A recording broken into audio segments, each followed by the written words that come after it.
تو قسمت دوم تریدینگ ویو تنظیمات کلیدی مربوط به چارت رو با هم بررسی میکنیم. با واچ لیست ها آشنا میشیم و یاد میگیریم که چطور ارزهای مختلف رو به لیستمون اضافه کنیم، چطور تنظیمات ابزارها رو تغییر بدیم و با قسمت بسیار مهم پیپر تریدینگ آشنا میشیم و کلی نکات مهم و کلیدی دیگه. با ادامه ویدیو با من همراه باشید.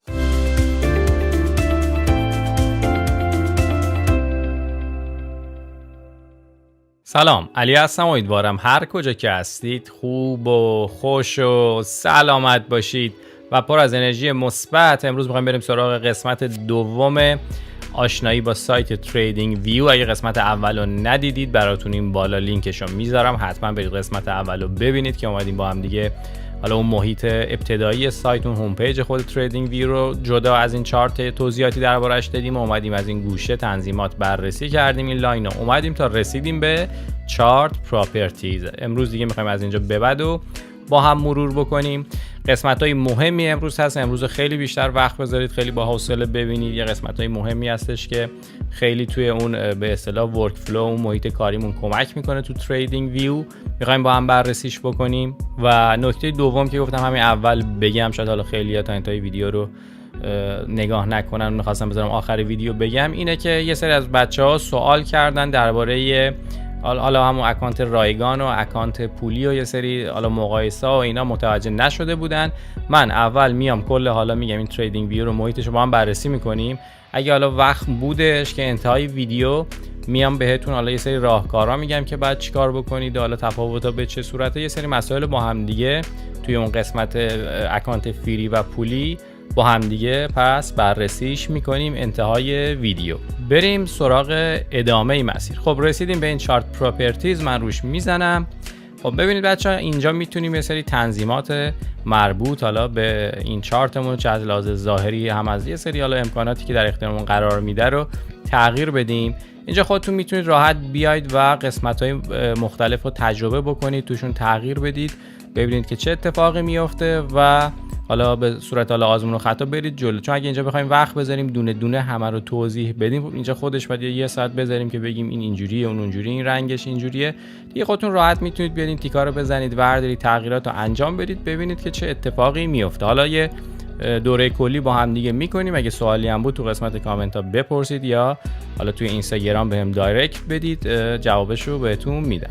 خب بیایم از این بالا شروع کنیم رو قسمت سیمبل. از این اول میتونید چیزی که حالا مهمه بیایم و رنگ این کندل هایی که اینجا وجود داره رو بیایم حالا تغییر بدیم، این مشخصات ظاهرشون رو یه تغییری بهش بدیم. به صورت پیش‌فرض حالا کندل هایی که سعودی هستن به صورت سبز رنگ به ما نشون داده، نزولی ها رو قرمز رنگ.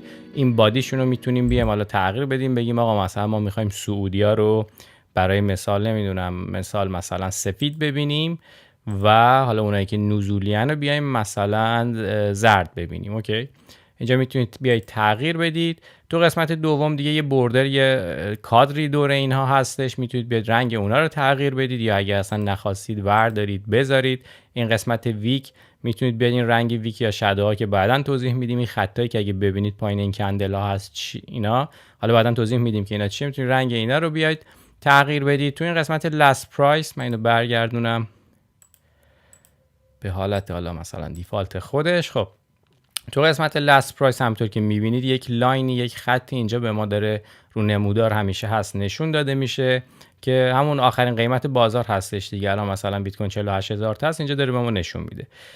این رنگش به چه صورته؟ رنگش حالا در حالت دیفالت که اینجوری گذاشته، اگر از جایی که کندل ما باز شده، یعنی این بالا قیمت ریزشی بوده باشه، قیمت نزولی بوده باشه، میاد به رنگ همون حالا کندلای نزولی یعنی قرمز به ما این خط رو نشون میده.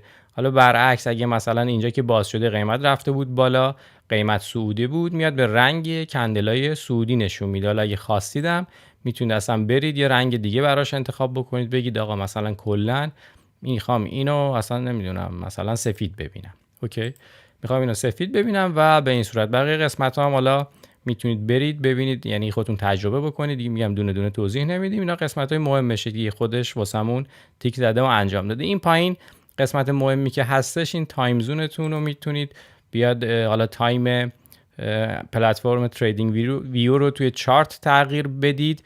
برای مثال حالا ما اگه بذاریم تهران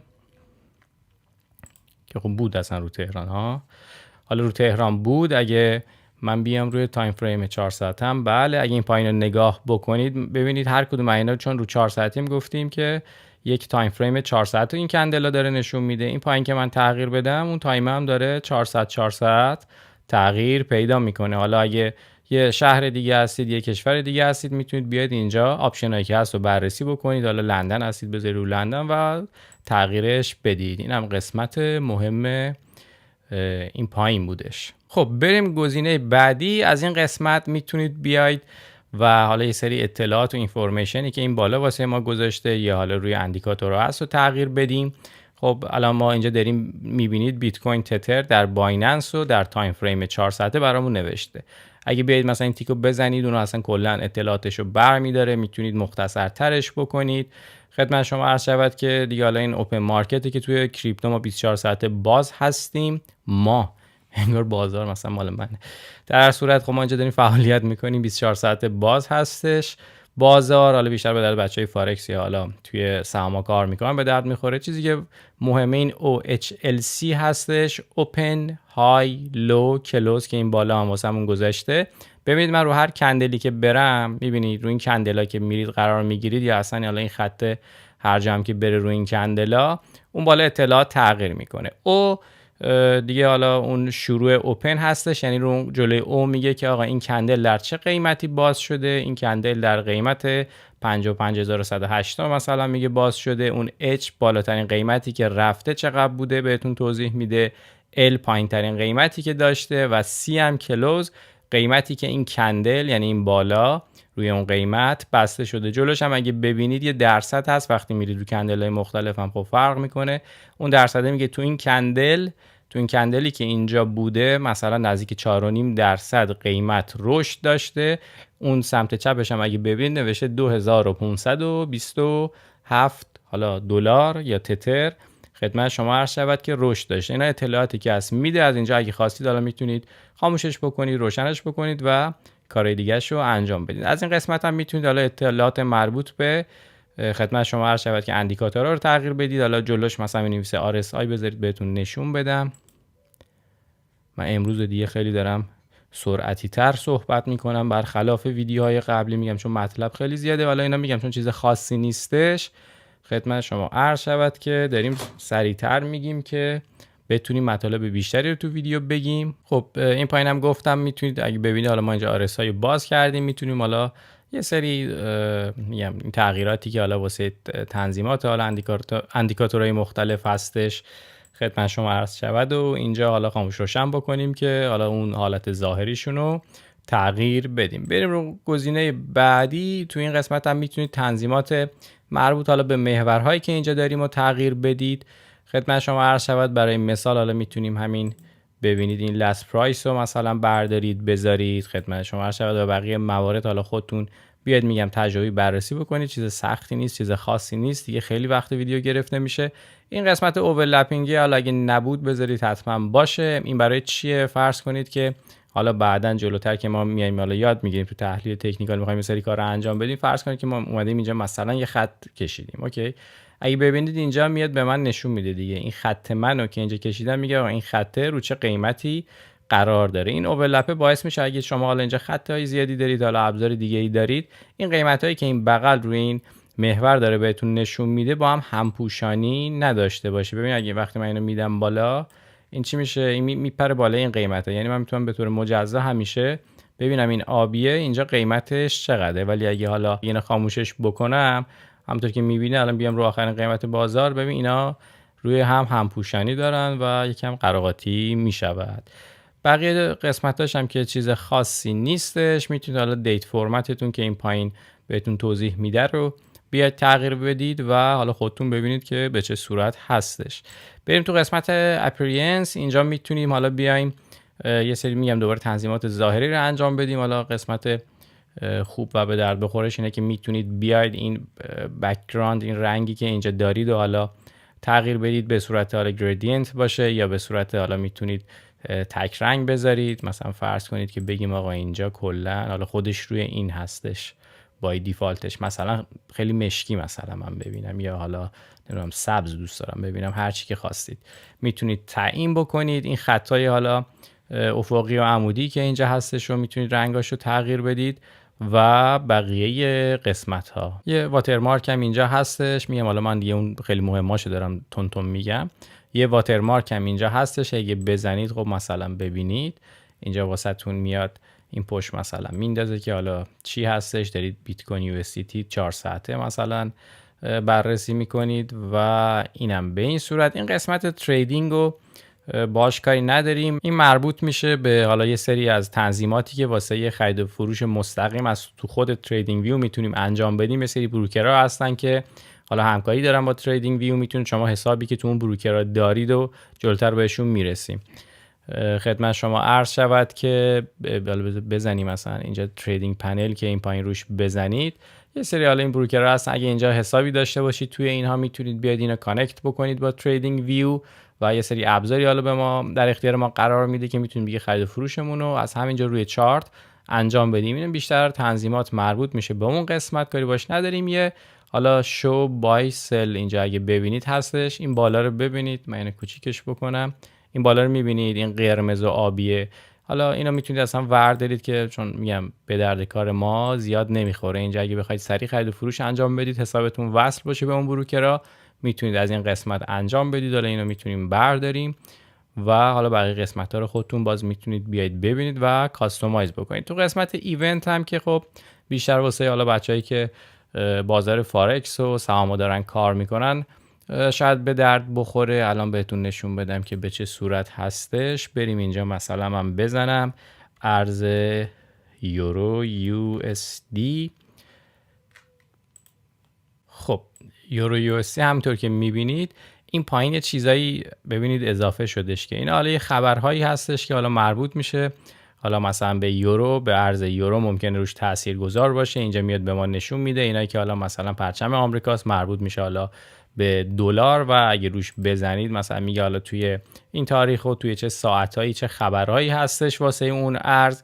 و حالا بچه‌ای که فاندامنتالی هم میخوان بررسی کنن میتونن پیگیری بکنن و حواسشون به معاملاتی که انجام میدن باشه. حالا تنظیمات مربوط به این قسمت ایونت ها رو میتونید یکم اونجا تغییر بدیم. میگم حالا ما کاری باش نداریم، برگردیم روی همون BTC USDT خودمون در بایننس و این رو صفحه هم اگه کلیک بکنید حالا هم از اینجا میتونید خیلی سریعتر به سیتینگ دسترسی داشته باشید. تغییراتمون که انجام دادیم اگه خب دوست داشتیم اون محیطی که درست کردیم همه چیش اوکی بود، میتونیم بیایم این قسمت تمپلیت. اگه ببینید یه سیو از داره، روی سیو از میتونید یه اسم بذارید، مثلا نمیدونم بلو اند مثلا یلو، مثال اومدید مثلا رنگ اینا رو مثلا آبی و زرد کردید، یه چیزی که حالا دوست دارید اسمشو میذارید، سیو میکنید. میتونید هر وقت خواستید بین حالا اون تغییرهای مختلفی که دادید هر وقت خواستید بین اونا سویچ بکنید و از اینجا لودش بکنید. حالا اومدید شروع کردید به تجربه کردن که آقا اصلا اینا چیه، اومدید همه اینا رو فرض کنید که نمیدونم تیک زدید ببینید اصلا چیه، هیچ اشکالی نداره، هر کاری که کردید اصلا مهم نیستش. میگم بیایید خودتون ببینید که داستان به چه صورته، کارا رو که انجام دادید حالا اصلا اوکی هم زدید، فرض کنید همه این تغییرات انجام شده، خواستید به حالت پیشفرضی که بوده برگردید، میایم اینجا دوباره رو قسمت تمپلیت میزنیم اینجا، ببرم اینجا که راحت‌تر ببینید.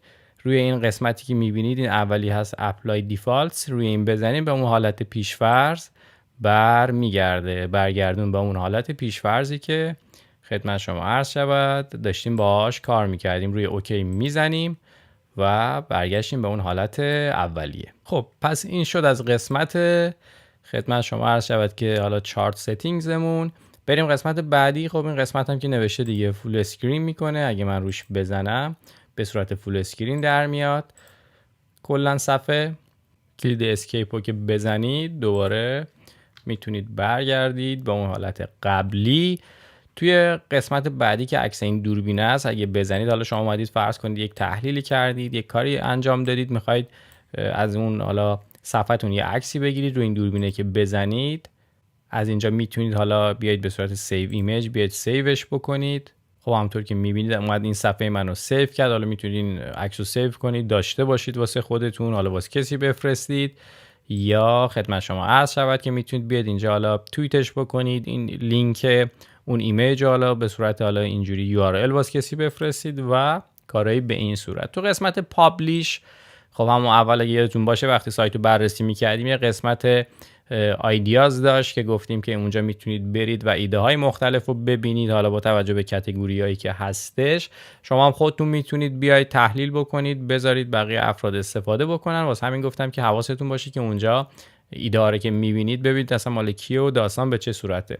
از این قسمت پابلیش میتونید این کار رو انجام بدید. حالا میتونید این رکورد ویدیو آیدیا داره، میتونید بیاید به صورت ویدیویی ضبط بکنید، یا حالا همین کاری که ما اینجا کردیم فرض کنید که مثلا اومدیم گفتیم که نمیدونم مثال مثلا اینجا یه حمایتیه، اینجا یه مقاومتیه، قرار یه اتفاقی بیفته، خلاصه یه سری چیزا رو مثلا اینجا رسم کردیم، یه ایده‌ای داشتیم، میتونیم بیایم روی این قسمت پابلیش بزنیم، بیایم روی این پابلیش آیدیا میزنیم. فقط اینجا ازتون یه خدمت شما عرض شود که شماره تلفن میخواد که بیایید حالا یه شماره تلفن بدید که تایید بکنه اون اکانتتون رو.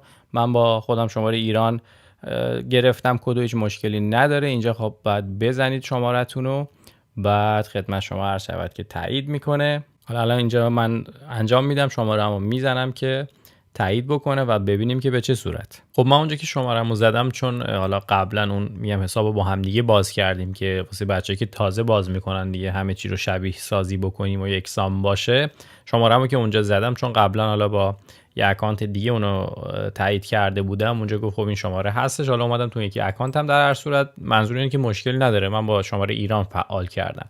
خب داشتم میگفتم روی این پابلیش میزنیم، روی این قسمت پابلیش آیدیا میزنیم، این کادر که میبینید واسه ما باز میشه. خب اینجا میتونیم حالا بیایم یه تایتل بذاریم، یه اسم بذاریم، مثلا چه میدونم بیت کوین قرار است صعود کنه، ریزش کنه، هرچی اینجا میاد میذارید. اینجا میتونید توضیحات رو بنویسید و حالا یه سری آپشن های دیگه داره.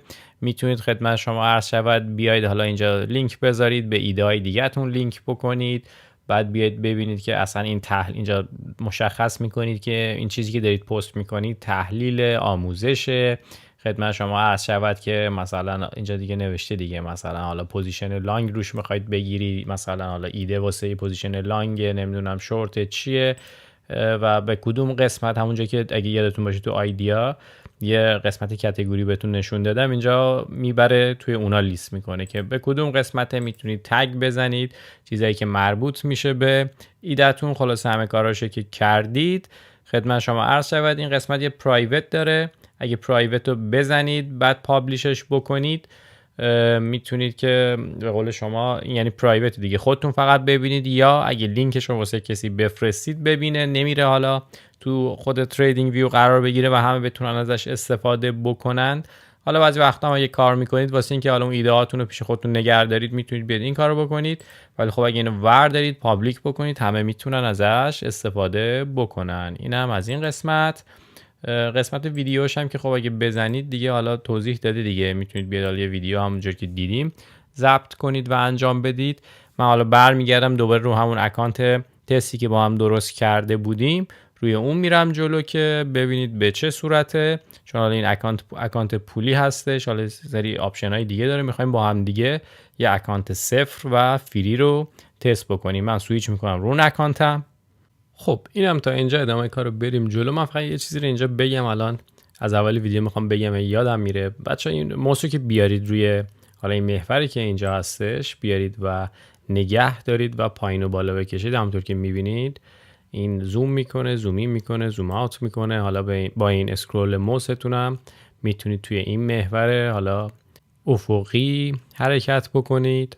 اگه خب حالا بیاد این پایین، این دوباره فلش رو که میبینید میاد، میتونید اینجا کوچیک و بزرگش بکنید و حالا خیلی راحت اون حالتی که میخواید و به نمودار بدید. حالا اگه هم نمودار ریخ به هم میتونید کلیک راست بکنید، این گزینه ریست چارت میبینید، ریست چارت رو بزنید واسهتون ریست میکنه. خدمت شما عرض شود که اینم گفتم بهتون بگم تا یادم نرفته. بریم خب این قسمت اینور که خیلی باحالتر، ریزیز داره، داستان شیرین میشه. قسمت واچ لیست ها. تو این قسمت ما میتونیم واسه خودمون حالا توی نسخه فری که فکر کنم فقط یه دونه بتونیم، یعنی همینی که اینجا هست رو بتونیم استفاده کنیم. بله حالا نمیشه، بهتون میگم حالا میتونید چیکار بکنید. خدمت شما عرض شود که اینجا میتونیم واسه خودمون یک واچ لیست تهیه بکنیم، ارزهایی که مد نظرمون هست و به این قسمت اضافه بکنیم و حالا دیگه هر سری نخوایم بریم سرچ بکنیم و دنبالشون بگردیم. اینجا جلوی چشمون هست، روشون که کلیک بکنیم پرش میکنه به حالا اون نمودار اون ارز جفت ارز مورد نظرمون. حالا به صورت پیش‌فرض خودش یه سری اینجا واسه ما قرار داده. میتونید حالا هر کدومی که نخواستید این ضربه رو که میبینید روش مثلا برین ضربه رو بزنید که براتون پاک بکنه. این پایین حالا خودش یه سری حالا کریپتو هم قرار داده، ما حالا کاری نداریم، یا میتونید روی این سه تا نقطه بیاید بزنید هر وقت که خواستید. این قسمت رو میبینید روی کلیر لیست میزنیم، از همون سوال میکنیم، میگیم یس، اینجا رو واسمون اینجا رو خالی کرد. حالا میتونیم با توجه به اون ارزایی که داریم باشون کار میکنیم و میخوایم بررسیشون بکنیم بیایم این لیستمون رو حالا مرتب بکنیم و اون ارزا رو اینجا قرار بدیم و هر دفعه که حالا میخواستیم اونا رو بیایم وضعیتشون رو بررسی بکنیم دیگه این نمیخواد بریم سرچ بکنیم از این بالا حالا یا رو صفحه بزنیم، اینجا هستن، رو هر کدوم که کلیک بکنیم خب به راحتی بهشون دسترسی خواهیم داشت. واسه اضافه کردن حالا هر جفت ارزی هم به لیست واچ لیستمون میتونیم، حالا راههای مختلفی وجود داره. میتونید روی صفحه کلیک راست بکنید، اینجا براتون نوشته add to watch list BTC USDT، یا حالا این جلوی هر کدوم اینا هم که ببینید این شورتکات رو نوشته دیگه.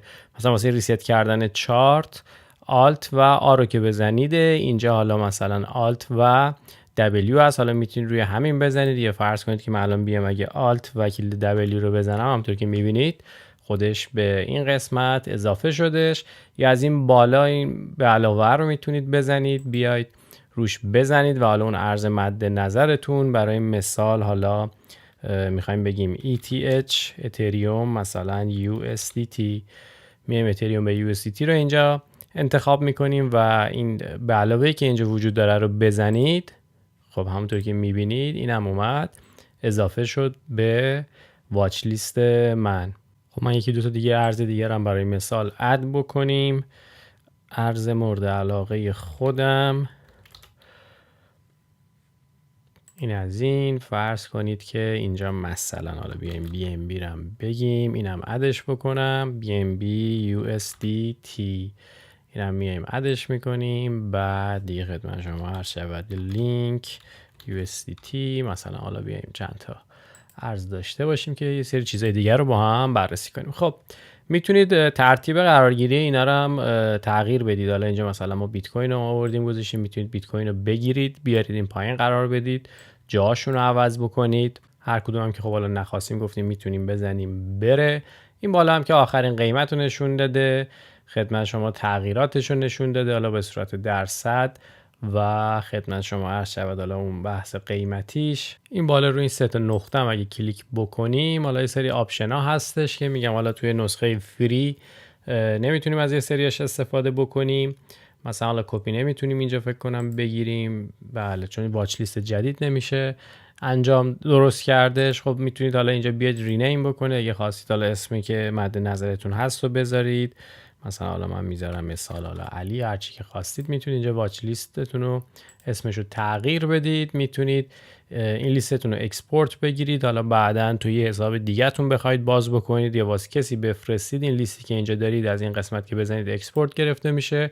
میتونید حالا بدید به حالا یه حساب دیگه‌تون به یه دوستی کسی و اون میتونه حالا از قسمت ایمپورت این لیست شما رو وارد بکنه. این قسمت هم میتونید این چیزایی که اینجا داریم میبینیم و اگه زیاد نمیخواید به دردتون نمیخوره میتونید بیاد کاستومایز بکنید. مثلا میگید که آقا من فقط درصد رو مثال احتیاج دارم با آخرین قیمتی که هستش دیگه، حالا این قیمت تغییر قیمت رو نمیخوام الان ببینید. اون دیگه حالا به صورت تغییر قیمتی رو واسم بردش آخرین قیمت رو داره نشون میده و درصد تغییراتو. خب این قسمت هم که اگه بزنید میگم باز تو نسخه فری نمیتونید اینجا و یعنی میتونید واچ لیست های مثلا مختلفی داشته باشید. برای مثال حالا یکی درست کردید واسه کریپتو، حالا اگه فارکس کار میکنید، یکی درست کردید واسه فارکس، واسه سهام، یا نه اصلا تو خود مثلا کریپتو مثال دارم میزنم واسه NFT مثلا واسه دیفای یا حالا چیزایی که مد نظرتون هستش. حالا اگه افراد مختلفی دارید مثلا با یه حساب کار میکنید، میتونید حالا واچ لیست های خودتون رو داشته باشید و ازش استفاده بکنید. یه سری رنگ هم هست، حالا میگم همه اینا رو توی اون قسمت نسخه پرو تو اون حساب پولی که دارم بازم بهتون نشون میدم. اینجا فکر کنم فقط یکیشو میتونیم استفاده کنیم. این بله این فقط قرمز رو میشه استفاده کرد. میتونید با این رنگا مثلا بیاید خدمت شما عرض شود که یه حالت فیلتر بندی درست کنید، دسته بندی درست کنید به یه سری ارزا که مثلا مد نظرتون هست، یه رنگی رو بدید، بعد حالا هر وقت خواستید میتونید اینجا برید رو اون رنگی که بزنید، اون ارزهایی که اون رنگو بهش داده بودید خدمت شما عرض شود که بهتون نمایش داده میشه. حالا فعلا تو همین نسخه فری هم اگه خواستید میگم چون یه واچ لیست میشه درست کرد، شما مثلا میتونید حالا از این طریق مثلا بیاید به یه سری این قرمزا رو بدید، قرمزا رو یه واچ لیست در نظر بگیرید، بعد حالا خدمت شما عرض شود این علی رو حالا یه واچ لیست دیگه، حالا میتونید اصلا اینا رو مثلا اگه من بیام حالا اینه که بیت کوین دادیم مثلا بیایم به لینک و بی ام بی این قرمزا رو بدیم، اگه اینا رو من بیام از اینجا بردارم، خب الان این مثلا شد واچ لیست علیم. اگه ببینید روی این قرمزی که بزنم حالا اون دوتای دیگه اینجا واسم نشون داده میشه. رو هر کدوم از این ارزان بیام کلیک راست بکنیم، باز یه سری گزینه ها هستش که خب میتونید ازش استفاده بکنید. حالا به یه واچ لیستی بخواید اینا رو بفرستید، مثلا الان میگه موو بی ام بی، مثلا میتونیم به علی بزنیم بفرستیمش یا خدمتش ادش فقط بکنیم، اینجا کلا موو میکنه میفرسته توی واچ لیست علی. این برگشت اینجا. اینم یه قسمت خوبی هم که داره، میتونید سکشن بندی بکنید روی یکی از اینا که اگه کلیک راست بکنید اینجا اگه ببینید یه اد سکشن داره، میتونیم این سکشن رو بزنیم، بی ام بی رفت روی این سکشن یک، باز رو خود این سکشن اگه کلیک راست بکنید روی قسمت رینیم بزنید میتونید اسم اینم تغییر بدید. حالا اگه نمیتونید واچ لیست های مختلفی درست بکنید میتونید از این سکشن هم استفاده بکنید. برای مثال مثلا اینجا هر چی که دوست دارید مثلا بنویسید دیگه، مثلا ارزایی که دارید مثلا ترید میکنید، مثال اینجا مثلا میزنید ترید، فرض کن شما دارید مثلا بیت کوین و بی ام بی رو الان پوزیشن باز کردید دارید ترید میکنید، میتونید یه سکشن درست بکنید اینجا اسمشو بذارید ترید، واسه این مثلا یه سکشن درست بکنی، مثلا بزنی نمیدونم مثلا تاپ 10 تاپ 5 هر چی که دوست دارید دیگه، میتونید به این طریق حالا تو نسخه فری هم میتونید این کارا رو انجام بدید. اینجا بیاید مرتب دسته بندی بکنید که ببینید که حالا هر ارزی که میخواید تو کدوم سکشن قرار داره و کاراشو انجام بدید. همونطور اینکه گفتم حالا اگه من بیام روی آدا بزنم نگاه کن اینجا نمودارم رفتش روی چی، رفت کاردانو به تتر داخل بایننس دیگه، نمیخواد برم سرچش بکنم، راحت میتونم رو هر کدوم از اینا که بزنم بین نمودارهای مختلف جامپ بکنم و سویچ بکنم رو نمودارهای مختلف. خب اینم چون حالا میگم یه قسمت مهمیه خیلی باش کار داریم جلو چشمونه، گفتم که یکم مفصل‌تر اختصاصی توضیحش بدم واسهتون که حالا ایده ها به ذهنتون برسه و بتونید حالا یک محیط کاربری خوب و واسه خودتون اینجا درست بکنید که راحت بتونید کاراتون رو جلو ببرید. بریم قسمت بعدی. قسمت آلرتس هست. همونجور که گفتیم تو ویدیو قبلی میتونید واسه خودتون گفتیم چجوری بیایم حالا یک آلارم آلرت یه هشداری رو بذاریم که اگه قیمت حالا به اونجا رسید یا فلان خط رو قطع کرد، یا میگم حالا آپشن های مختلفی داره زیاد توضیح ندادیم. اینجا میتونه حالا لیست میکنه و بهتون نشون میده. از همینجا هم میتونید حالا بیایید یک آلرتی رو درست بکنید واسش بذارید. فرض کنید که اگه من بیام مثلا بگم که روی اتریوم هستیم، مثلا بگم آقا هر وقت مثلا اومد اینجا یه آلرت واسش بذارم، بگم هر وقت قیمت به اینجا رسید به من هشدار بده. ببینید الان اومد آلرت هم اومد اینجا. میتونید حالا اگه آلرت های زیادی داشته باشید اینجا میتونید ببینیدشون و حالا فیلتر بندی بکنید و یه سری کارهای اینطوری. خب بریم قسمت بعدی، قسمت نیوز که دیگه مشخصه دیگه، حالا اون اخبارها و تیترایی که درباره حالا اون ارز هستش، درباره حالا اتریوم هستش و اینجا میتونید ببینید اگه خواستید ازش استفاده بکنید. بریم قسمت بعدی، قسمت دیتا، پنجره دیتا هستش. این هم چیز جالبیه. اینجا میتونه مثل یک چی بگیم مثلا مرکز فرمان، اتاق کنترل باشه. شما هر کاری که روی نمودارتون کردید، اگه اندیکاتورهای مختلفی استفاده کردید، حالا ابزار مختلفی استفاده کردید، اینجا میتونید اطلاعات کلی درباره همشون داشته باشید. برای مثال خب از این بالا شروع میکنه که حالا تاریخو گفته، ساعتو گفته. خدمت شما عرض شود که حالا اون نمودارتون گفته مثلا اون کندلی که روش قرار میگیریم و ببینید همین اطلاعاتی که این بالا بودش و اینجا داره بهمون میده. اوکی، بعد حالا من اینجا مثلا اومدم از ابزار والیوم و RSI انداختم، اینجا اومده اطلاعات RSI و والیوم هم داره بهم نشون میده. دیگه این نخوام اینجا این نگاه بکنم، حالا بخوام همه اطلاعات رو یک جا بیام ببینم، این وقتی نگاه کنید این موسم رو اینجا تو صفحه تکون میدم رو اون کندلی که هست، رو اون قسمتی که هست با توجه به اون خطی که قرار داره، میاد اطلاعات اون ناحیه رو کلا به من میگه که RSIش چقدره، والیومش مثلا به چه صورت بوده و حالا اطلاعاتی دیگه که بهتون گفتم. اینجا میتونه خیلی به درد بخور باشه. توی نگاه بیاید کلا روی کندل، روی قسمت ببینید که داستان به چه صورته. خب بریم قسمت بعدی. تو این قسمت هات لیست اینجا خودش حالا اومده فکر کریپتو نداره، من چون اینجا استفاده نمی کنم کریپتو هم توش ندیدم.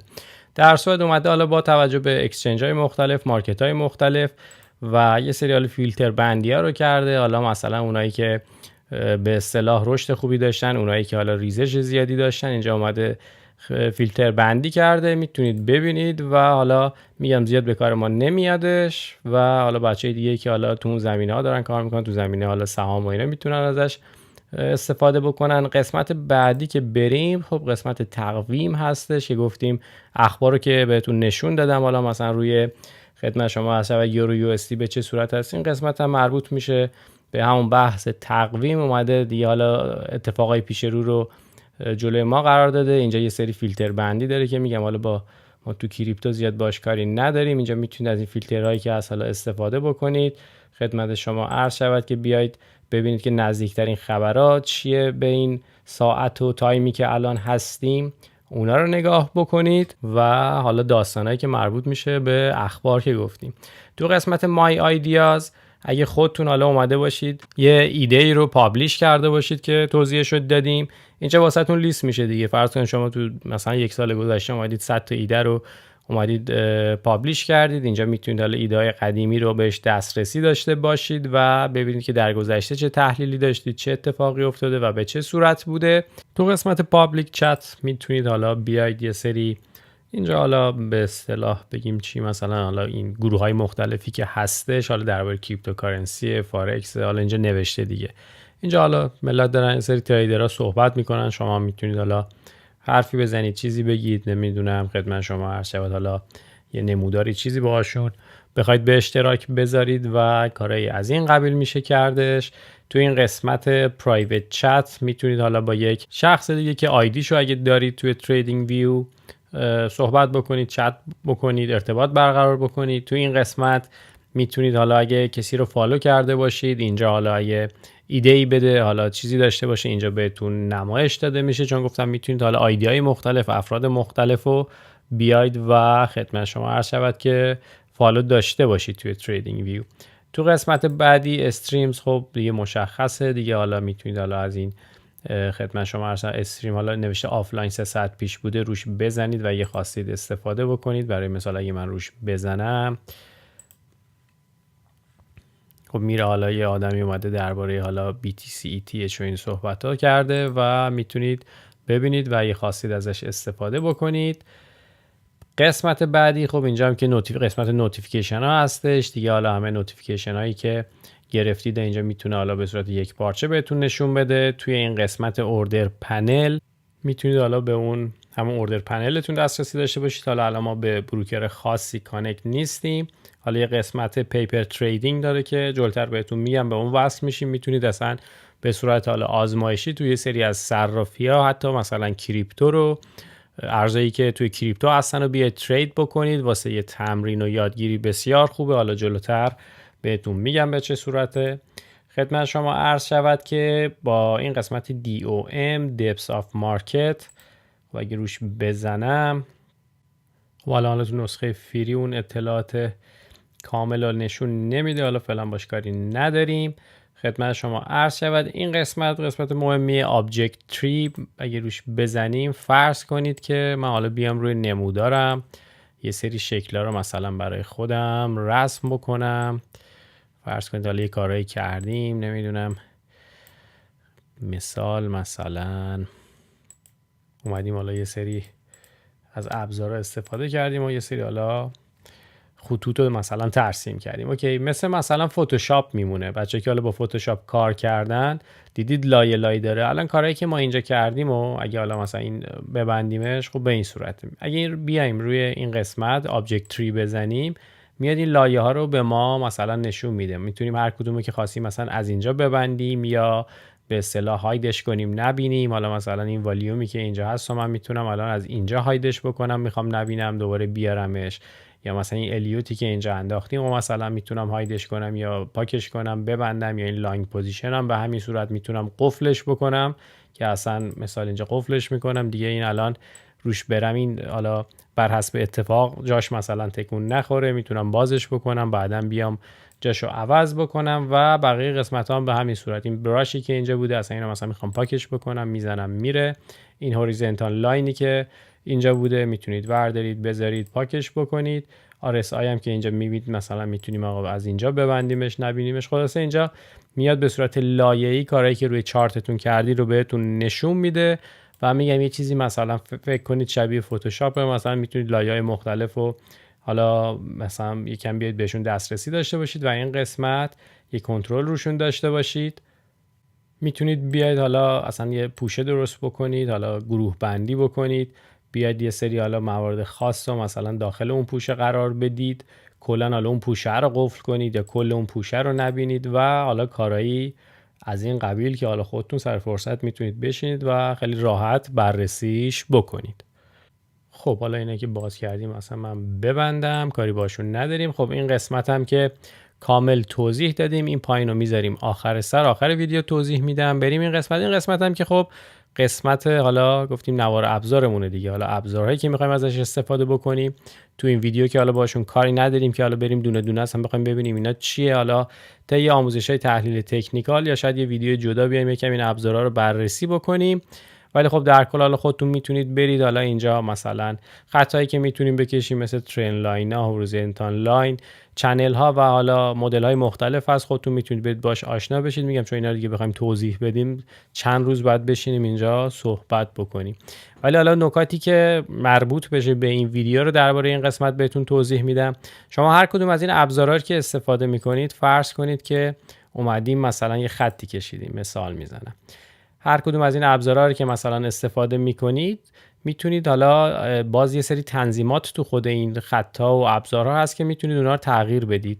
برای مثال اگه من بیام دوبار روی این خطم بزنم یک پنجره‌ای باز میشه. خب حالا اسم اون خطمو نوشته این ترند لاین بوده و میتونم بیام از یه سری این امکاناتی که اینجا هست استفاده بکنم. میگم حالا اینا رو من دونه دونه توضیح نمیدم، فقط میخوام به کلیت موضوع اشاره بکنم.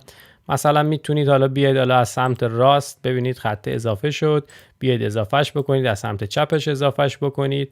حالا مدل‌های مختلف داره دیگه. مثلا میتونید بیاید اون پرایس رنجش رو مثلا از چه قیمتی تا چه قیمتی ابتدا و انتهاش بوده، بیاید اصلا رنگش رو تغییر بدید، مثلا بیایم سفیدش بکنیم. از این پایین میتونید سایزش رو تغییر بدید، میتونید این شفافیت اوپاسیتی حالا رنگش رو کم و زیاد بکنید و خدمت شما عرض شود مدلش رو مثلا بیاید نقطه چین بکنید، بیاید خط چین بکنید، بیاید ابتداش مثلا بذارید اینو ببریم رو حالت خط، مثلا ابتدا یا انتهاش مثلا بیاد به صورت فلش باشه اگه ببینید فلش شد و حالا تغییرات اینجوری دیگه خودتون مفصل میتونید بشینید و ببینید که اینا به چه صورت هستش. میتونیم حالا روی این ابزاری که استفاده میکنیم تکست بود بیایم یک نکته ای رو یادداشت بکنیم. شو تکست رو که بزنم اینجا میتونید مثلا رنگش رو انتخاب بکنید.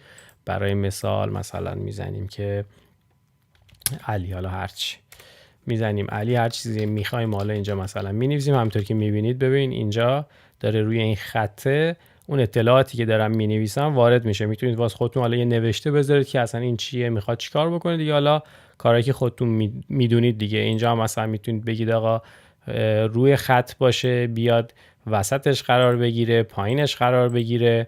خدمت شما عرض شود دیگه جای مختلف سمت راست بره، سمت چپش بره و تنظیماتی که داره. تو این قسمت هم میتونید بیاید حالا مختصاتش رو بیاید درست بکنید. این نقطه یک که حالا از چه قیمتی شروع شده میتونید مثلا تغییر بدید و حالا نقطه دو شو حالا توی ابزار دیگه هم کاربرد داره بهتون نشون میدم.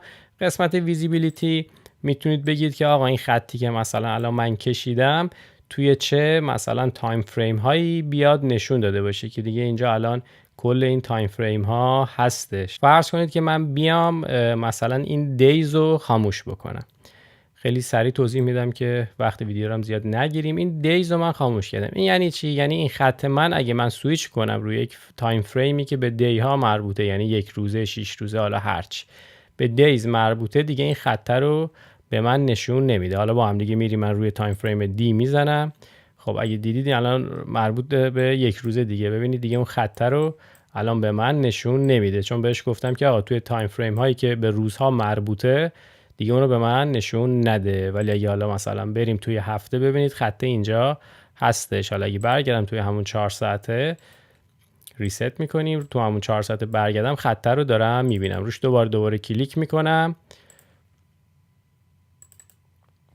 حالا اگه برم این تیکر رو بزنم، برگردونم، اوکیش بکنم، برم روی دی، حالا اینجا دوباره دارم توی تایم فریم روزانم میبینم. پس میتونیم از این قسمت بیایم مشخص بکنیم که حالا اون خطمون، اون چیزی، ابزاری که داریم ازش استفاده میکنیم، اگه این آپشن ویزیبیلیتی رو داشتش توی حالا چه تایم فریم هایی، حتی میتونید بگید آقا برای مثال توی مثلا تایم فریم های مثلا 1 ساعته مثلا تا 2 ساعت، 1 ساعت تا 3 ساعت مثلا مشخص بشه، تو تایم فریم 4 ساعته مشخص نشه. اینجا هم باز میتونید بیاید محدودترش بکنید و خلاصه طبق سلیقه خودتون رو درست کنید و تمام تنظیماتی که اینجا هم انجام دادید و میتونید بیاید به صورت یه تمپلیت سیوش بکنید. اینجا اگه بیاید سیو ازو بزنید، تنظیمات اون ابزارتون رو میتونید بیاید به صورت یک قالب سیوش بکنید. حالا مثلا ما اینجا رنگش رو سفید کردیم واسه این کاربرد. حالا شما مثلا یه کار دیگه میخواید با این خط انجام بدید که مثلا رنگش رو میخواید قرمز بکنید و نقطه چین باشه. اوکی، قرمز باشه، نقطه چین باشه و مثلا تو تایم فریم روزانه هم مشخص نباشد. حالا هر چیزی که مد نظرتون هست. کاراشو که انجام دادید میتونید بیاید اینجا سیو ازو بزنید، حالا یه تمپلیت جدید سیو بکنید. هر وقت که به اون مختصات و اون مشخصات احتیاج داشتید اینجا واسهتون اضافه میشه و میتونید بیاید استفادهش بکنید. دوباره اگه خواستید به حالت دیفالت هم برگرده، این اپلای دیفالت رو میزنیم و به اون حالت اولیه‌اش برمیگرده. این هم شد که اگه خواستید حالا از یک ابزاری استفاده بکنید، بدونید که میتونید حالا این تنظیمات هم روش انجام بدید و ازش استفاده بکنید. حالا مثلا فرض کنید که ما از این لانگ پوزیشن استفاده میکنیم، دوباره روش که من 2 بار کلیک بکنم، ببینید حالا اینم یه سری تنظیمات خاصه به خودشو داره که این مربوط میشه حالا به ماهیت اون ابزار که حالا بعداً بررسی میکنیم. حالا میتونید باز اینجا بیاید تو قسمت استایل، حالا این رنگایی که اینجا هست رو مثلا تغییر بدید. باز میگم هر کدوم از این ابزارها میان یه حالا خاصیتی دارن، یک ماهیتی دارن که روشون 2 بار کلیک بکنید میتونید به اونا دسترسی داشته باشید و تغییراتش رو انجام بدید. و این ویزیبیلیتی هم بهتون گفتم که به چه صورت هستش. تو همه ابزارها میتونید مشخص بکنید که آقا این لانگ پوزیشنی که من الان اینجا گذاشتم تو چه تایم فریم هایی به چه صورتی مشخص باشد یا مشخص نباشد. اینم از این قسمت. خب فقط توی حالا این نوار ابزار من این پایین رو توضیح میدم، میگم حالا این دیگه حالا ابزارهای کاری، این پایین رو من میام توضیح میدم، بعد بقیه رو بعدن حالا طی کار متوجه میشیم. حالا اگه خط و خطوط زیادی هم کشیده بودین کلیک راستم بکنید، حالا من دیگه همه رو شاید یادم نباشه، خودتون بیاید اینا رو امتحان بکنید دیگه، ببینید اینجا چه گزینه‌ای بهتون میده. اینجا یه قسمت هستش که نوشته remove drawings، اگه بزنید میشه حالا هر چیزی که اینجا کشیدید و از این ابزار استفاده کردید دیگه واسهتون به طور اتوماتیک همش پاک میشه و دیگه چارتتون خیلی ترتمیز میشه. خدمت شما عرض شود بریم ببینیم که این محدود پایین چیکار میکنه. البته رو هر کدوم که برید یه خیلی مختصر یه توضیح داده. من اگه بیام این آهن رباعه رو فعالش بکنم، فرض کنید که من میخوام یه خطی بکشم، این حالت مگنتور پیدا میکنه. اصلا کلا ببینید این به این قیمت، نزدیکترین قیمتی که بهش هستش کلا این ابزار من مثلا میچسبه.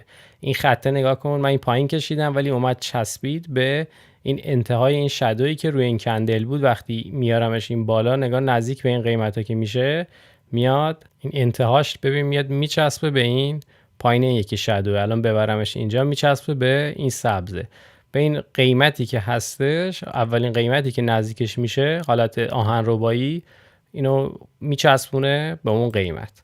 این هم شد این حالت مگنت. حالا اگه خاموشش بکنم نگاه کن، این دیگه دست خودمه دیگه، میخوام اینجا بذار خیلی راحت میشه بازی بکنم، ولی بعضی وقتا بخوام خیلی دقیق مثلا بگم آقا این بچسبه به این قیمتی که اینجا هست به دم به این شادو بچسبه، میتونم حالا بیایم از این مگنت استفاده بکنیم.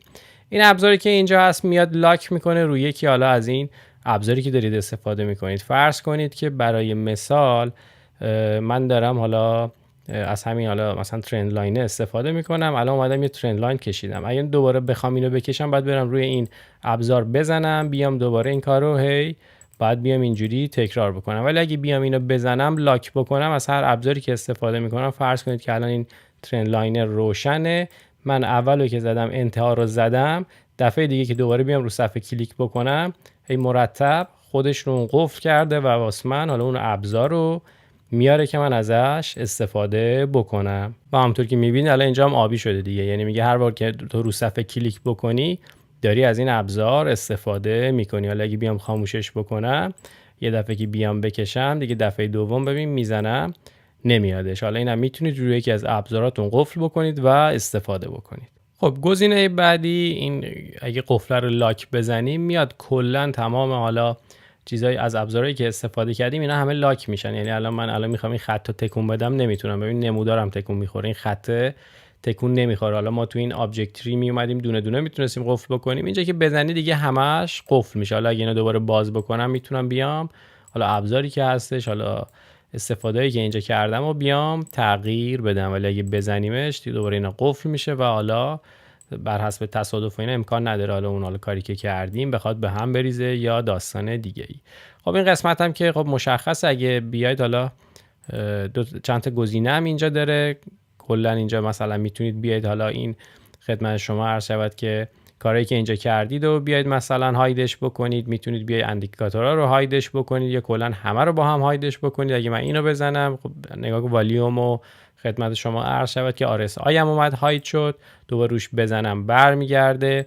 اگه بیام مثلا حالا این خط و خطوطی که اینجا کشیدم و بزنم اونا رو واسه هم میاد خدمت شما عرض شود هاید میکنه. اگه همه رو هم بزنم که خب دیگه کلا اومده همه رو هاید کرده، روش هم بزنید برمیگردونه. این گزینه آخرم که دیگه نوشته ریموو، اگه من بیام بزنم کلا حالا همه این خدمت شما عرض شود ابزاری که خط و خطوطایی که کشیده بودم روی نمودارم و برام پاک کردش. خب بریم سراغ این قسمت پایین. این که دیگه حالا اسکرینره که یه توضیحی دادیم تو ویدیوی قبل، حالا بگم اینو بعد اصلا دربارش ویدیو درست بکنیم. اگه بیایم خدمت شما عرض شود بزرگش بکنیم، گفتیم اینجا میتونیم بیایم فیلتر بندی بکنیم. حالا خدمت شما عرض شود حالا اون بازاری که مثلا میخوایم، حالا اینجا استاک داره، فارکس داره، کریپتو داره، میتونیم بیایم اینجا فیلتر بندی بکنیم، یه سری مشخصات رو بهش بدیم، بگیم اونایی که این اتفاق واسش افتاده، اون اتفاق افتاده، مثلا RSIش اینجوریه، نمیدونم در صورت میتونیم فیلتر بندی مختلفی بکنیم. مثلا هر ارزی که توی بایننس هستش اوورسولد شده، اووربای شده، حالا هر چی که تو ذهنمون هستش، مووینگش به این صورته به اون صورته، بیا اینجا لیست کن و به ما نشون بده که حالا بعداً مفصل درباره‌اش صحبت میکنیم. خب دیگه این قسمت تکست نوت هستش. خب اینجا دیگه مشخصه دیگه، مثل نوت حالا گوشی و کامپیوتر و موبایلتونه، میتونید بیاید اینجا حالا یه اسمی براش بذارید، این پایین بیاد حالا یه سری چیزا رو بنویسید. اگه حالا دارید یه تحلیلی میکنید، یه ایده‌ای به ذهنتون میرسه، میتونید اینجا بیاید بنویسید. خلاصه دفترچه یادداشت دیگه بزنید، حالا یه دونه دوباره نوت جدید، حالا یه داستان جدید و کاراتون اینجا انجام بدین. این قسمت پایین ادیتور هم که گفتیم، همونطور که گفتیم یه زبان برنامه نویسی داره سایت تریدینگ ویو که واسه حالا کاستومایز کردن حالا ابزاری که هستش برای درست کردن استراتژی ها اینا میشه ازش استفاده کرد دیگه. حالا اینم که مربوط میشه به اون قسمت. استراتژی تستر هم که توضیح دادیم، وقتی که شما حالا بیاید خدمت شما عرض شود از یکی از استراتژی های موجود حالا بیاید استفاده بکنید. برای مثال حالا بریم اینجا یه چیزی پیدا بکنیم، فرض کنید که حالا همینو میزنیم، کاری نداریم. خب از یکی از استراتژی‌های موجود وقتی مثلا میایید استفاده میکنید، اینجا میاد یه بک تستی به اصطلاح میگیره، مثلا یه حالت کلی نشون میده که چه اتفاقی افتاده، سود و ضررش به چه صورت بوده، لیست ترید هایی که در گذشته حالا مثلا خودش اومده انجام داده رو مثلا ببین، حالا از اون تایمی که از 2019 گفته اگه شما مثلا از این استراتژی استفاده میکردی چه اتفاقی میافتاده، مثلا تو چه قیمتی تو کدوم تریدا مثلا معامله‌ای که انجام داده سودده بوده، تو کدوم ضررده بوده، چند تا اصلا کلا معامله پیدا کرده و خدمت شما عرض شود اطلاعاتی به این صورت که دیگه حالا اینا بحث‌های تخصصی واردش نمیشیم، گفتم در کل بدونید. بریم دیگه آخرین قسمتم بگیم و ویدیو امروز رو ببندیم. قسمت تریدینگ پنل هست که خب حالا گفتیم شما میتونید به یه سری از این بروکرایی که اینجا هست، کارگزاریایی که اینجا هست متصل بشید و حالا دیگه اینجا مستقیما از خود تریدینگ ویو کاراتون رو انجام بدید که حالا ما کاری با اونا نداریم. یه قسمت خیلی باحال داره، یه قسمت بسیار مهم داره، این قسمت پیپر تریدینگش هستش که واسه یادگیری و آموزش میشه ازش استفاده کرد. یا حالا اون ویدیو فیوچرز بایننس رو دیده باشید گفتیم اونجا یه تست نتی بودش خدمت شما عرض شود که میشد ازش به صورت دمو استفاده کرد و حالا با ابزار آشنا بشیم، یاد بگیریم، با محیط بازار آشنا بشیم. اینم مثلا تقریبا یه چیز شبیه اونه. حالا میتونید ارزهای مختلف رو بیاید باهاش تست بکنید و اون تحلیلایی که حالا اینجا داریم تو تریدینگ ویو انجام میدیم بیایم حالا روی به اصطلاح رو کاغذ دیگه اسمش روشه ترید کاغذی، مثلا رو کاغذ انگار شما نوشید الان وارد شدم خارج شدم انقدر داشتم. حالا اینجا یکم قشنگتر و حالا پیشرفته تره به صورت حالا آزمایشی و دمو میاد یک حساب و جلو میبرید و حالا اون استراتژی خودتون رو تست میکنید که به چه صورت هستش. خب روش میزنم، کانکت رو میزنیم، اینجا کانکت رو میزنم. خب حالا اینجا یه پیپر تریدینگ اگه ببینید برای من باز شد. حالا من خیلی مختصر توضیح میدم که حالا تا اینجا که اومدید دیدید اگه خواستید ازش استفاده کنید حدودی بدونید به چه صورته. حالا اگه دوست داشتید توی قسمت کامنت ها بنویسید، یکم بیشتر مفصل تر توی یه ویدیو جدا با هم میریم جلو دیگه، خیلی تایم ویدیو زیاد نشه. حالا اینجا به صورت اتوماتیک 100,000 تا بهمون داده که میتونیم مثلا ازش استفاده بکنیم. توی این قسمت ستینگش بزنید، حالا یه سری آپشن ها هستش که اینجا میتونید ببینید، میتونید ریست بکنید خدمت شما عرض شود. حالا اکانتتون حالا اگه مثلا کار کردید سود دادید ضرر دادید خواستید از اول کار کنید میتونید ریستش بکنید. یه سری حالا تنظیمات داره واسه مثلا کمیسیون که حالا از اون خدمت شما صرافی که استفاده میکنید خب یه کمیسیونی میگیره، میتونید دیگه همه اینا رو دقیق وارد بکنید. حالا دیگه وارد جزئیاتش نمیشیم. خب حالا چجوری بیایم ازش استفاده کنیم؟ کانکتو که زدیم این قسمتی که اینجا بودش اوردر پنل، حالا نگاه کنید چون من حالا کانکت شدم به این پیپر تریدینگ، این اوردر خدمت شما اوردر پنلی هم که اینجا بود حالا قبلتر باز نشد گفتم جلوتر میگیم، الان واسه ما باز شدش. حالا الان ما روی اتریوم به تتر توی بایننس هستیم. توی بعضی از صرافی ها حالا خدمت شما عرض شود که این خرید و فروش رو حالا به صورت آزمایشی هم واسه ما انجام نمیده. برای مثال الان فکر کنم توی بایننس این بسته هستش، باید فکر کنم یه صرافی دیگر رو انتخاب بکنیم یا نه، بذار ببینم کار میکنه توی بایننس چون قدیم یادمه که کار نمیکرد. الان برای مثال بگیم که آقا ما میخوایم بیایم یک اتریوم روی قیمت مارکت بیایم یک اتریوم بخریم. خب بله داره کار میکنه، بسیار هم عالی، چون تا اونجایی که من یادمه قدیما روی بایننس کار نمیکرد. الان ما اومدیم حالا به صورت آزمایشی اومدیم یک اتریوم خدمت شما عرض شود داخل صرافی بایننس این چارتی که این بالا هستش خریدیم و همونطور که میبینید این پایین دیگه حالا یه سری توضیحات نوشته دیگه، نوشته الان ما چقدر داخل مثلا سودیم خدمت شما عرض شود، یه سری آپشن ها رو گذاشته و میتونید الان اون بحثایی که گفتیم و مثل تیک پروفیت و استاپ لاس و اینا رو اینجا داخلش دیگه هست دیگه. میگم من توضیح نمیدم که دیگه وقت ویدیو گرفته نشه، بعدن خواستید میتونیم مفصل درباره اینم یکم با هم صحبت کنیم، کار خاصی نداره. انواع اوردرها رو اینجا واسهتون داره، مارکت و لیمیت و حالا محدودتر از بایننس ولی در کل میتونه بیاد دستتون که اینجا یکم باش کار بکنید. اصلا بیاید حالا میگم اون استراتژیاتون رو بیاید اینجا تست بکنید.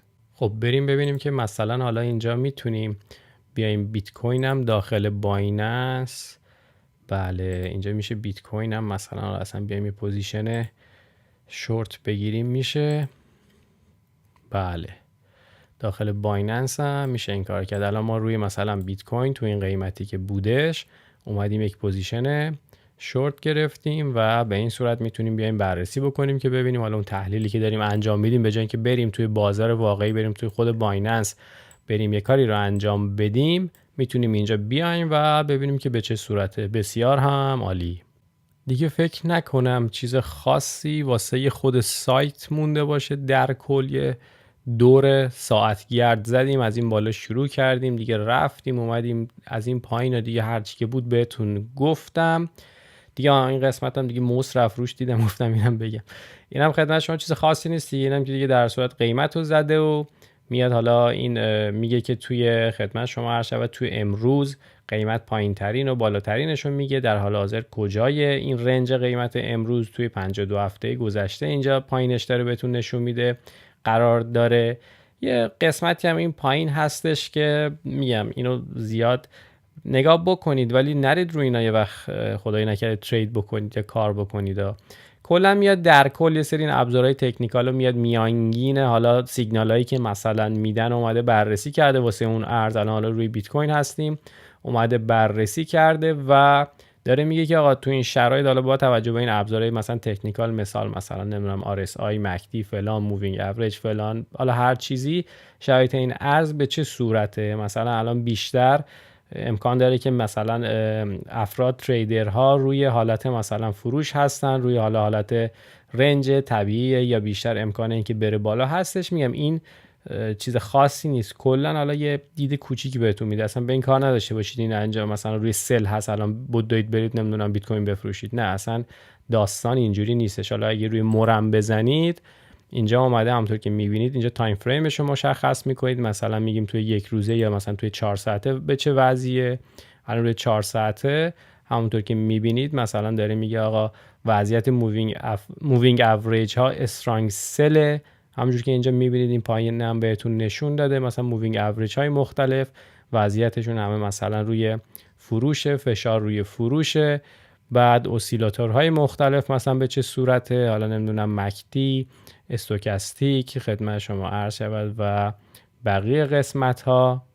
حالا اینجا یه واس خودش یه تحلیلی رو کرده. میگم اینو خوب شد دیدم که گفتم، چون دیدم که بعضی وقتا بچه‌ها دارن روی اینا یه کارایی رو انجام میدن. میگم روی این اصلا تمرکز نکنید، حالا میتونید یه نیم نگاهی داشته باشید. این یه تحلیل واس خودش کرده. داستان بازار چیز دیگه، یه تصمیم گیری ما جور دیگه، یه قرار نیست بیایم دیگه هر کی هر چی گفت و هر چی نوشته بود بیایم ازش استفاده بکنیم، چون اگه به این سادگی بود که دیگه کسی نه تحلیل میکرد و نه علمی رو یاد میگرفت و نه اخبار رو بررسی میکرد و نه روانشناسی بازار و بررسی میکرد و هیچ دیگه. هم میومدن اینجا میبینن این عقربه کجا سل بفروشیم، کجاست بای بخریم. گفتم اینم یه تذکری بهتون بدم که حواستون باشه. خب اینم از این دیگه. الان چیزی به ذهن من نمیرسه دیگه، فکر کنم هر چی که بود گفتیم دیگه. واقعا یه 0 تا 100 تریدینگ ویو هم با هم دیگه رفتیم جلو. اگه تا این لحظه رو دارید میبینید دمتون گرم. این نشون میده که شما در آینده شک نکنید موفق میشید، چون دنبال یادگیری هستید، دنبال پیشرفت علم و دانش خودتون هستید و این نشان دهنده موفق شدن شما به زودی در آینده است. خب اینم از ویدیو امروز. امیدوارم که مورد قبولتون واقع شده باشه. اگه اینطور بوده ممنون میشم که ویدیو رو لایک بکنید. یه گله کوچیکی دارم، حالا بحث لایک کردنی نیست، میگم دیگه حمایتی که حالا ما داریم کارا رو رایگان قرار میدیم، ویدیوها رو داریم رایگان درست میکنیم. میگم واقعا از روی عشق و علاقه این کارو میکنم، هیچ منتی هم نیست، هیچ بحثی هم نیست. ولی خب بعضی دوستان یکم کم لطفی میکنن دیگه. مثلا من ویدیو میبینم که مثال 10,000 تا ویو خورده، از لحاظ واچ تایم هم جوری بوده که مثلا این 10,000 نفر دیگه 70-80% نشستن تقریبا تا آخر ویدیو رو دیدن. خب اگه شما خوشت اومده دیگه تا آخر ویدیو رو دیدی، یه لایک کوچیک اونجا بزنی، یه کامنت بذاری، یه انرژی مثبت بدی، جای دوری نمیره، حال من خوب میشه، من انرژی بیشتری میگیرم که بتونیم حالا ویدیوهای بهتر با کیفیت بهتر درست کنیم. پس اگه ویدیو مورد قبولتون بوده بازم میگم ممنون میشم که ویدیو رو لایک بکنید، نظراتتون رو با هم به اشتراک بذارید. اگه میدونید که این کانال به درد کسی دوستی آشنایی میخوره حتما کانالم باش به اشتراک بذارید، سابسکرایب یادتون نره، زنگوله کنارش هم بزنید که هر بار ویدیو جدیدی گذاشتم بهتون اطلاع داده بشه. طبق معمول همیشه امیدوارم هر کجا که هستید خوب و خوش و سلامت باشید و پر از انرژی مثبت. تا ویدیوی بعدی، خدا حافظ.